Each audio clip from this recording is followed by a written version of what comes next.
Kan kita ini sejak penjabat kan yang namanya dibilang PKI, dibilang anaknya Gerwani, dibilang antek asing, dibilang antek aseng, dibilang ijazahnya palsu, komplit udah nggak tahu yang kurang apa. Yang kurang tolong dikompletin aja.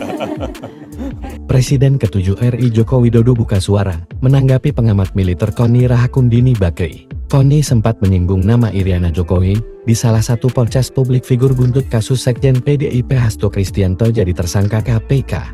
Ya nggak apa-apa, biasa aja lar, kata Jokowi saat ditemui di kediamannya. Sumber, Solo, Kamis 2 Januari 2025. Jokowi lalu menyinggung soal hujatan yang diterimanya sebelumnya, termasuk soal berijazah palsu.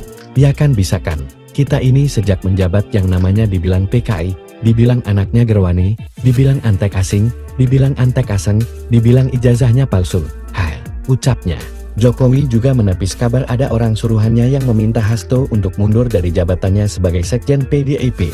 Menurut ex-gubernur Jakarta ini, hal yang menyangkut internal partai politik sudah melampaui kewenangannya. Ya nggak tahu, urusan orang lain jangan ditanyakan ke saya. Apa pernah saya mengurusi urusan yang kayak gitu? Waktu presiden urusan besar banyak sekali urusan yang harus diselesaikan, masak urusan seperti itu ndaklan, ungkapnya. Diberitakan sebelumnya, pengamat militer Koni Bakri peringatkan Iriana Jokowi terkait dokumen skandal pejabat negara. PDIP dan Koni Bakri menyebut menyimpan dokumen terkait skandal pejabat negara. Dokumen tersebut berupa teks, rekaman suara, dan video. Koni Bakri sempat memperingatkan Iriana Jokowi supaya tidak tenang-tenang saja. Ibu Iriana, BTW jangan tenang-tenang. Buk, babat ibu belum keluar, ujar Koni dalam YouTube Abraham Samad yang tayang Senin 31 Desember 2024.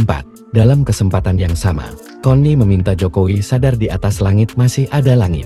Namun Presiden ke-7 RI itu tak mau ambil pusing meski dalam beberapa hari belakangan namanya dan keluarga terus disebut-sebut dalam skandal pejabat negara.